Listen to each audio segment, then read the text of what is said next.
nakita nyo yung video ng Makati. Ayan, good news. Dahil tuloy na yung Makati. Siyempre, siguro mga 2 to 3 months lang mag-open na tayo doon. Pero most likely, this week or this month, this week, announce na natin yung regarding sa pre-selling. So, congratulations sa lahat ng mga kasayan at sa sumusuporta sa buong team KSYN kasi ayan, nagkaroon na tayo ng second branch na Makati. And yung good news doon, grabe, sobrang laki ng place, 933 square meters. Sa totoo lang, medyo naging busy ako lately. Ang dami naming binisit ng mga locations. Pero dito kami bumagsak sa place na to. So, feeling ko ito na yung right place. Iba kasi yung vibe mo pag nag-visit ka ng location tapos alam mo yun, parang for example, ito, nung binisit ko before, meron din ako mga ibang binisit pero iba yung vibe ko dito compared dun sa iba. So ganun din yung nangyari sa Makati. Nakakapagod siya pero worth it lahat. Yun nga lang yung sad news yung sa KSYN Baguio. Actually marami akong natutunan na lessons lately.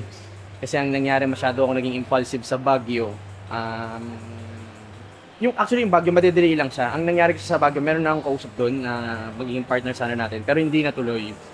So, hindi pa naman done deal, pero in-announce ko. Yun yung mali ko doon. Pero ang kinagandahan, ito guys, lesson din to para sa inyo. Nung time kasi na hindi na siya natutuloy, parang mas ang nangyari, parang mas lalo akong naging eager na mas mag-effort dun sa brand natin, sa KSYN. Ang nangyayari kasi yung ginawa ko before, kinausap ko lang yung Baguio muna, binabaliwala ko lahat ng mga nag-i-inquire, though nagre-reply ako regarding sa gustong makapag-partner sa KSYN. Pero ang nangyari, hindi ko sila binibigyan ng same effort nung sa Baguio kasi ang gusto ko sana, ma-finalize muna yung Baguio and then saka ako mag-ano. Pero hindi ko pala alam, isa dun sa mga nag-i-inquire na yun, grabe, sobrang bilis kausap. Nung pag-meeting namin, bang! Yun, done deal agad. And nakakatuwa kasi mahilig siya mag-gym. Soon, papakilala ko sa inyo yun, and syempre yung magiging team natin sa KSYN. Plano kasi natin every branch, di ba? Parang gagawa tayo ng community doon. And syempre yung magre-represent ng branch na yun. Though nire-represent ko lahat ng branches. Pero syempre mas maganda yung meron isang athlete na local na magre-represent ng KSYN. Diba? Nung ano na yun, branch. So anyway, ayun yung nakakatuwa. And so far, marami pa tayong ibang kausap pero natutunan ko na ngayon na hindi na i-announce yung mga place hanggang hindi pa siya nalalak. So pag hindi ko pa ina-announce and gusto niyo yung, kunyari for example, interested kayo, mahilig kayo mag-gym, gusto niyo rin mag-put up ng gym balang araw, or hindi naman balang araw ngayon, and then parang naisip niyo, hindi niyo alam paano mag-start, and then gusto niyo makapag-partner sa KSYN, inform niyo lang ako. So magkakaroon na rin tayo ng website kasi soon. So mas mabilis na lahat, nandun na yung details and ano. So, as of now, kontakin nyo ako dito sa email na to, ksynfitness@gmail.com or sa ano ko, mga socials ko, Instagram, Facebook, ganyan. So, pag-usapan natin yan, okay? And, siyempre, tandaan nyo, hindi lahat ng mga nag-i-inquire, gusto natin maging partner. Siyempre, kailangan din makilala ko kayo as magiging partner ng KSYN. Kasi siyempre, ayoko naman yung brand na sobrang tagal natin binuo, pinaghirapan. Then, hindi naman sa masisira, pero ayoko lang yung magkakaroon ng problems in the future. So, yun din yun. Siyempre, kayo rin naman, mas maganda kung kilalanin nyo rin ako pag nag-meet tayo in person. Yun. Ganun lang naman yun. So, yan, KSYN Franchising. Email lang kayo pag interested kayo. Tapos, yung isa kong good news sa inyo, guys. Actually, matagal na to. Nakikipag-negotiate. Actually, gumaling ako mga pag-negotiate sa mga places ngayon eh. Grabe. Yun yung isa kong skill na na-develop while doing yung franchising na to. Yung second floor natin, dito sa branch na to, KSYN, main branch, expansion na tayo, second floor. So, from 390 square meters yung baba. Ilan yun, Utol? Yung baba natin, 300 square meters. So, ang mga, 300 na ba? So, most likely magiging 690 square meters na yung KSYN. Hindi nga lang siya same floor, pero lalagyan natin ng hagdan yan. So, marami kayong bagong makikita sa KSYN. Siyempre, mag-add din ako ng equipment dito. And yun naman kasi yung pagkakaiba ng KSYN sa ibang brand. Na mapapansin niyo yung gym natin na medyo kompleto siya ng gamit, di ba? So, tandaan nyo, yung KSYN hindi lang siya more on bodybuilding ha. Siguro sadya lang na yung owner, bodybuilder, kaya parang ganyan naging image. Pero so far, ang dami nang nag-gym sa atin ngayon, kaya kailangan natin mag-expand. So, yan, magkakaroon tayo mas malaking studio. Ano pa ba? Tsaka ko na surprise na lang muna. Ayun na naman binabago ko na Carl, kamusta? Tapos yung 12-week challenge natin, yung mapapansin nyo. Nandito na tayo ngayon sa week. Ano na tayo? Week? Last 10 days ng 12 weeks challenge. So, abangan nyo, magkakaroon tayo ng parang finale vlog doon kung sino man yung mananalo. And syempre, para ma-interview din natin yung mga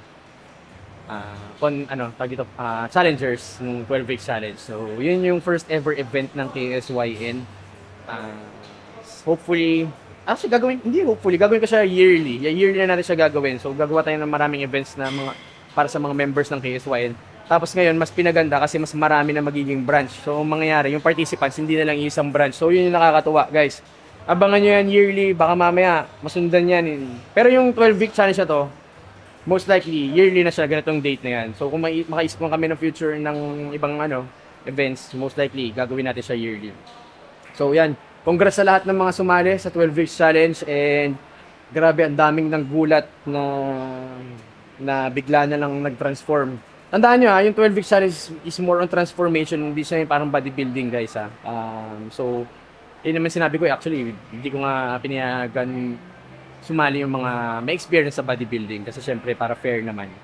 And yung mga hindi nakakapag-compete, at least ma-feel nila yung ganun na parang medyo may challenge, ganyan, di ba? Competition, something. So yan, congrats sa inyong lahat, and pati sa lahat ng mga sumabay. And yung vlog natin sa sarili natin, medyo natagalan dahil nga naging busy tayo dito. Pero tandaan nyo, hindi tayo nagpababaya. Nakikita nyo naman sa Instagram ko. Ayan, follow nyo rin ako sa Instagram kasi meron akong ginawa doon yung community, KSYN community. Minsan nag-update ako doon ng wala sa vlog, wala sa post.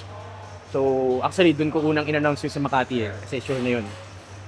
So, yun, tara, workout tayo. Chest workout tayo ngayon, ha?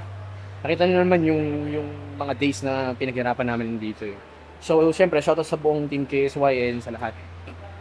Grabe, congrats sa ating lahat, ha? Si Uncle Tutoy, nagugutom ako. Naka-open ba yung mic? Kel! Pigaan mamaya.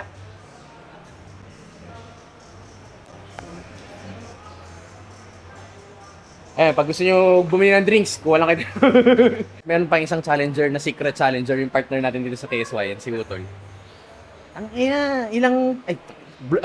Sensor na. Ilan yung binakas mo, Utol? Malaki, no? Ilan? 10 kg. Sobrang sipag nito. Gabi-gabi nagka-cardio. Gabi-gabi nag-i-Starbucks. Hindi, biro lang. Pero grabe yung transformation nito. Siyempre, yung coach, alam niyo naman. Di ba? Sama natin yan, ha? Hindi, totoo lang. 130 kg siya. So ngayon, 100 na lang siya. Pakita mo, itaas mo. Meron ka bang picture nung Surprise na lang. Save mo tong clip na to. Surprise na. Kasi kulang pa daw yung 30.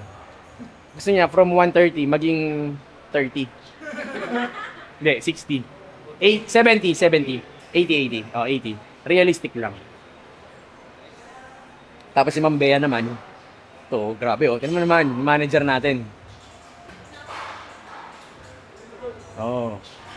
Actually, gagawa kasi kami ng ng company profile. Ilalagay natin yung mukha ni Ma'am Bea dun Kasi siya naman din yung magtuturo ng mga managers, di ba?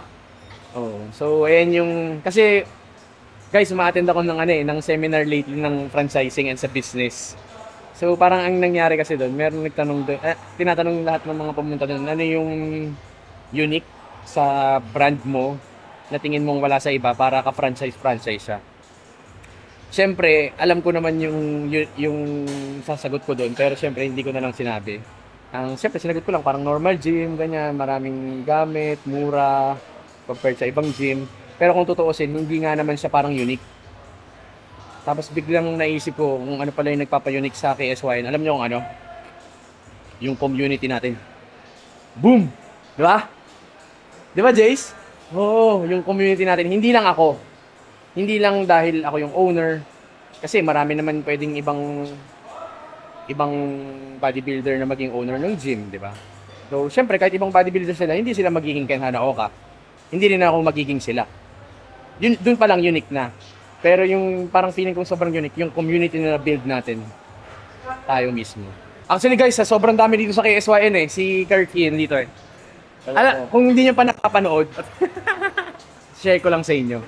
Share mo lang, coach. Oh, share, okay lang? Share mo lang. Oh, sama ko dito. Kasi nagulat ako na, may araw na nagte-training kami. Madalas nakakasabay kami dito. Tapos parang may week na biglang hindi siya nakasabay. After nun, nabalitaan ko na lang, sumali na siya sa showtime. Yung nakikipag-date, di ba? Oo. Tapos nanalo ka dun, di ba? Naalala ko dun. Kamusta yung experience mo? So yung naging experience ko dun, coach. Actually, coach, yung nakatapat ko nun, coach, nag-gym din sila, coach. Si Carl. Si Carl, tsaka yung ex niya na si Marga. So yun, coach, nag-enjoy naman ako sa date namin ni Marga. Pagkwentuhan namin na nagko-compete nga din daw siya at the age of 19, coach. Yun, bumilib lang ako Kasi sa yung kanya. papa niya, nagko-compete. Magko-compete din yung coach. Nagko-compete yung papa niya. Yun, coach, nakita ko lang. Napanood mo pala yung coach. Oo. Siyempre, client natin dito si Sir. Siyempre, support natin yan, di ba? Kaya dapat, Jace, pakita mo dito yung ano niya. Ano yun, sir? Wala lang, yun lang. Gusto lang namin share. Tapos ito pa kasi bumuo na kami ng basketball team dito sa KSYN kasi merong liga dito. So, kasali siya doon. So, ayan sila Sir Manuel. Tama, Manuel? Sir Manuel. Saka sila Julian, sila Zaren. Si Zaren, kilala nyo na yan before. So, most likely, papakita ko sa inyo. Sana manalo kami doon sa liga. Pero ang pinaka-main goal naman ng pagsali namin doon is siyempre mag-enjoy din yung mga mahilig sa basketball, di ba? Thank you, ha? Supportahan niyo yung basketball team namin, guys. KSYN. Taktakan mo sila, ha? Dadaktakan ni Hindi, Derek. ano mo, TikTok mo, TikTok. Ayun, TikTok guys, Corky Rayan. Follow me kung gusto nyo. Supportahan niyo si Derek Rose. Hindi, ano lang tayo. Hindi ako coach, hindi rin ako coach, hindi rin ako maglalaro. Ano lang, parang binuo lang natin yung team. So, yan, hayaan na rin sila maglaro. Kilala nyo naman si Derrick Rose, injured na eh, di ba? Feeling Derrick Rose eh, no? Hey. Okay, so start na tayo. Alam niyo naman, chest workout tayo, guys. So, unahin natin yung incline chest. Malamang yung hindi pa na nakakapanood ng iba, tandaan nyo, hindi kailangan sobrang taas ng bench nyo. So para sa akin, mas maganda kung parang nasa 30 degrees lang. Actually, meron akong dyan video before. Panoorin nyo na lang yung video ko dyan before para kung relate na regarding dyan sa angle ng bench press, okay? So ito yung unahin natin ngayon, incline bench, dumbbells na tayo, warm up muna tayo. Most likely, papakita ko dito yung routine ko and mag-share ako sa inyo ng konting tips. So, ayan. Start muna ako sa 10 kg. Warm up natin, tandaan nyo ngayon, hindi natin kailangan paabotin ng failure yung warm up, okay? Kasi syempre, pangit naman yun, magagamit na yung energy mo before nung working set. So, hindi mo maximize yung working set na.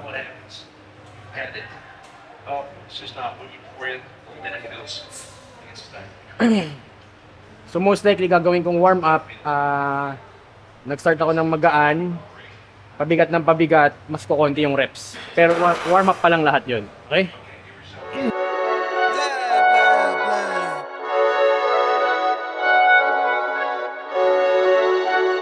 Guys, ito tandaan nyo.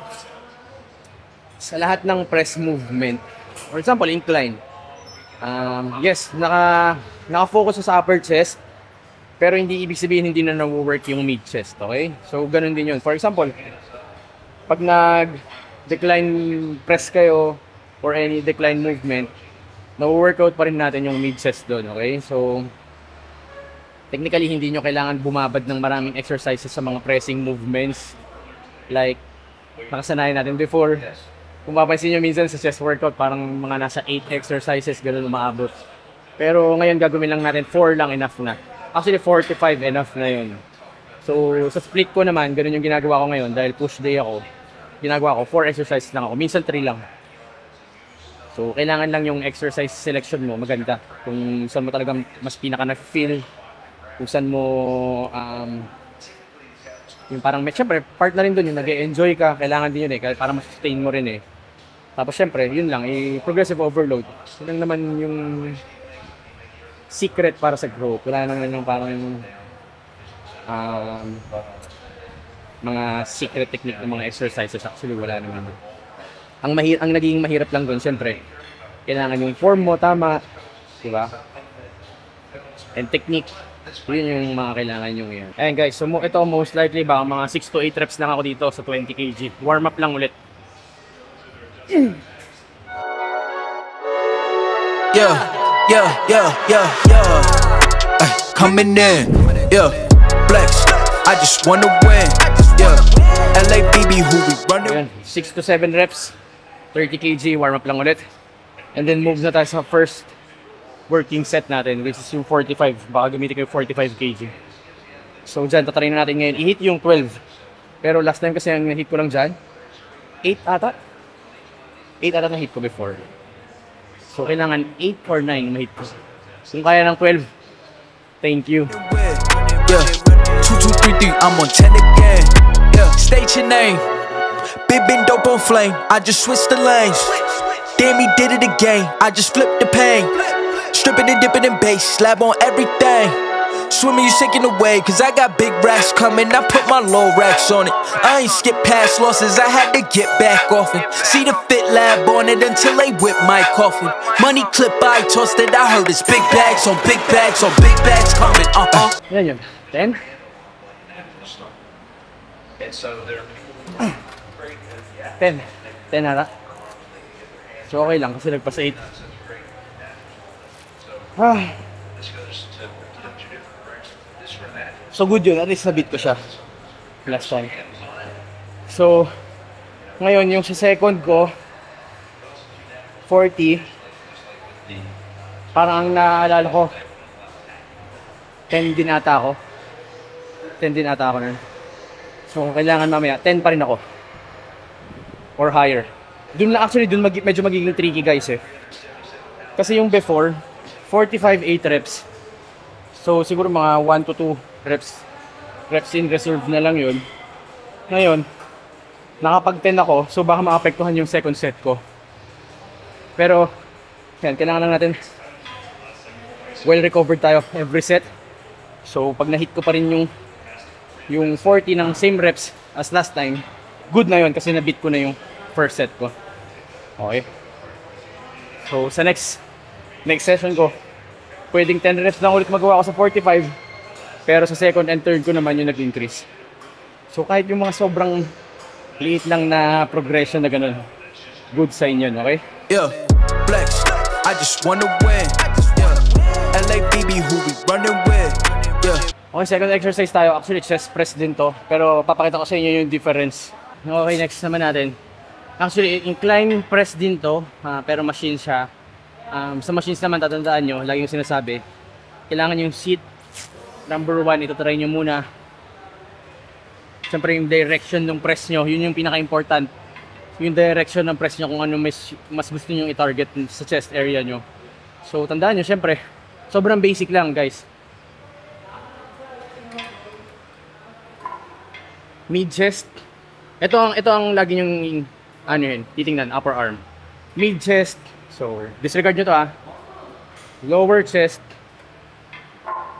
Kita nyo? Lower chest, mid chest, upper chest. Okay? So, any press or any movement na yung upper arm mas mataas sa nipple nyo, mas nababias yung upper chest. So, anything lower than nipple, mas lower chest yun. Okay? So, huwag nyo papahirapan yung sarili nyo. Kasi parang may last time may nagtatalo-talo dyan sa Facebook regarding kung ano yung na-hit na muscle. Diba? So yun na yung yun na yung isang tip ko sa inyo. So for example, ganyan, fly. Isipin nyo, bang, kahit fly movement yan, bang. Kung saan nakatutok yung upper arm nyo, upper chest siya. Okay? So kunyari, fly. From high, bang. Lower chest. Diba? So yun lang yun. Kasi wala namang exercise sa parang contraction siya dito. Sabay stretch ng pag ganito. Parang nakakanito, di ba? Oo, di ba? So, gano'n lang naman yun. Hindi, huwag niyong parang gawing komplikado. Kaya, sige, ito para mas maintindihan nyo. For example, dips. Kung mapapansin nyo, kaya sinasabi nila sa dips, mag-lean forward ka. Kasi once nag-lean forward ka, bang, nakikita nyo, nakatutok pa rin yan dito. Kasi pag di ka nag-lean forward, ganito siya, mangyayari. Upright ka sobra. Tricep ang mangyayari dyan, tricep. So, pag nandito yung upper arm nyo, pag naka-dips kasi, ganyan yan eh. Ayun. See? Oh, tingnan nga, forward chest. Diba? Sobrang basic. So, yun lang yun. Ngayon, tatanungin nyo ako, bakit nagdadalawang upper chest ako? Sa dumbbell, yes, number 1 exercise ko siya kasi weakness ko rin yung upper chest. Then, dito naman sa machine, ang difference naman nung sa dumbbell, kasi sa dumbbell, most likely, pag nagpe-press tayo, hindi naman natin siya napagdidikit. Okay? So, dito kasi sa machine, kung mapapansin nyo, halos lahat, pero hindi lahat, halos lahat ng mga pressing machine, mas maganda kung ang movement nung kamay nyo from wide, and then kapag press nyo, mas nagiging malapit siya. See? Ayan o. Wide, mas lumalapit. So, yes, same angle siya kasi upper chest, same muscle na i-hit. Pero yung pressing movement niya medyo iba kaysa dun sa dumbbells. So, ang nangyari, parang pag ganito siya. Ayan o, palapit. So, first, working set agad kasi warmed up na ako dun sa upper chest kanina. Ayun. Siyempre, ang common tip lang naman sa chest, siyempre, retract nyo yung shoulder blades, no? And siyempre, yung deep stretch, yung pinaka-inabol natin, deep stretch, okay? 2, 2, 3, 3, I'm on 10 again. Pump up the act. Ayan, kung mapapansin nyo kayo sa dumbbells, start ako sa heaviest, then pagkaan ako. This time, first set ko naman, mas magaan, tatry ko mas mabigat. So most likely, mas papababa na yung reps nun. And yan, syempre kailangan tatrack nyo pa rin yung numbers nyo. Dito usually, hinihit ko talaga dito 12 lagi, first set. Then dun ako nag-a-adjust sa mga next set. So next time, kapag lahat yun na 12 ko na or mga ganyan, most likely ito, angat ito. Starting ko na, hindi na 2 plates, baka 2.5, ganyan. Snapping Jacksons off the rapping, keep it on my body, bitch, I'm broke if you ask it though. Next, fly movement naman tayo. So dito tayo ngayon. Pinili ko tong fly na to kesa sa dumbbells kasi gusto ko yung cable. Kumbaga yung tension niya kahit nandito na, meron pa rin. Kasi dito nanggagaling yung cable. Unlike kapag dumbbells, sa fly natin, dahil syempre nakahiga tayo, or yung sa incline bench, andito sa arm yung tension. So medyo hindi siya katulad dun sa cable na nanggagaling dito sa contraction. Dito pa rin yung tension niya. Ayan, see? So sa ano kasi, sa tawag dito, free weights sa dumbbells, more on mas na-feel nyo lang siya sa stretch. Pero pagdating sa contraction, wala na. Dahil nga dito yung dumbbell, yung weight nandito sa may arm natin. Okay? Enormous, what's an ass? Says she isn't gorgeous. Live my life, last name of Morgan Freeman. Trying to touch a forest, do not know when knocking on the door is. Came in, did it like the Porsches coming in. Flex, I just wanna win. Yeah, LA BB, who we running with? Last exercise ko, fourth exercise. Actually, hindi ako masyadong mapili sa fourth exercise. Minsan pinagpapalpret ko siya. Decline bench tayo. Or minsan nagdi-dips ako tapos sinusuperset ko ng push-up. So since machine yung gagamitin natin, hindi na ako mag-superset ng push-up pero mag-failure tayo dito every set. So most likely, nasa fourth exercise na tayo. For sure, yung weight nito mas magaan na kaysa pag nasa first exercise siya. Yun yung sinasabi ko sa inyo na kinagandahan kapag konti lang yung exercise kasi yung mga pipiliin mong exercises, for sure, mas makaka-maximize ka. Ngayon, ano kasi ito napapasok ko dito yung split, guys. Dati kasi bro split ako. Ngayon, mas sinihit ko na ngayon yung chest at back kasi yun yung weakness ko. Twice a week. So, dati ginagawa ko 7 exercise, 6 exercise. Ang ginagawa ko ngayon, tig 3 to 4 every session. So, nagto-total pa rin ako ng 6 to 7, 6 to 8. So, ganun yun, di ba? So, parang same lang siya. Pero, ang pinagkaiba nun, guys, ba't kasi guys sabi ko? Ang pinagkaiba nun, mga kasayan, dahil dalawang session siya, parehas akong fresh dun sa dalawang session na yun. So, yung mga exercises ko nun, mas na-hit ko ng tama. Mas mataas yung intensity, ganyan. Maganda yung form ko, mas hindi sloppy yung mga technique, ganyan. So yun yung nagiging isang advantage nun. Meron din naman siyang disadvantage. Siyempre kapag sobrang busy mo na tao, baka miss ka lang ng isa, di ba? Sayang na rin. Ano pa ba? Yun naman yun. Sa pagdating sa split, merong mga pros and cons naman yun eh. So wala talagang mas better para sa akin, mas better din para sa inyo. Kasi dati ako bro split ako. Yun kasi yung mas na-enjoy ko before. Okay, recovery ko dun. Habang tumatagal, mas gusto ko naman ngayon yung twice a week ko na-hit yung ibang body part. Hindi lahat, pero twice a week ko. Kasi meron akong mga certain body parts na matagal mag-recover.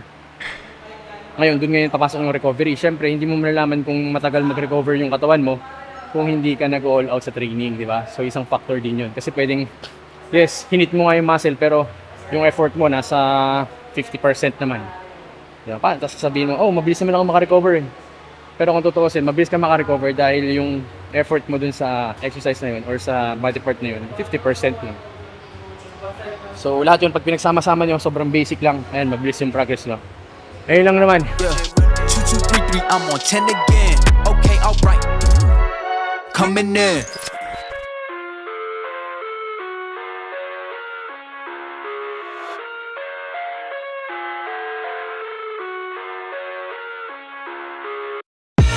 I live inside my own world of make-believe. Kids screaming in the cradles, profanities. I see the world through. Ayan.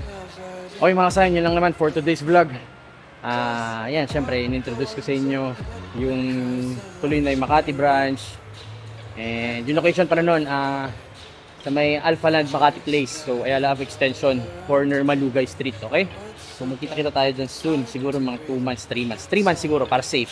Kasi most likely, mag-soft opening muna tayo. And yan, huwag nyo i-miss yung chance sa pre-selling rates. Tandaan nyo naman, syempre, pag pre-selling rates, mas mura yan. So, magkita-kita tayo dyan. And syempre, shoutout sa lahat ng brands natin, tumutulong din sa atin, sponsors natin. Waiting supplements, syempre, legendary equipment. Okay, Swine Fitness Gym syempre. Tapos, syempre, Team KG number 1. Okay, so Team KG, KG Classic, abangan nyo, August. Kita-kita tayo dyan. Shoutout sa lahat ng mga magko-compete. Galingan nyo na mabuti. Hindi lang sa KG show, sa mga ibang shows pa. Sobrang ganda ng scene ngayon ng bodybuilding. Ayun lang, ayun yung masasabi ko sa inyo. Siguro, if ever man, sa kahit anong bagay, pag nag-fail kayo, huwag kayo matakot ulit magsimula. Kasi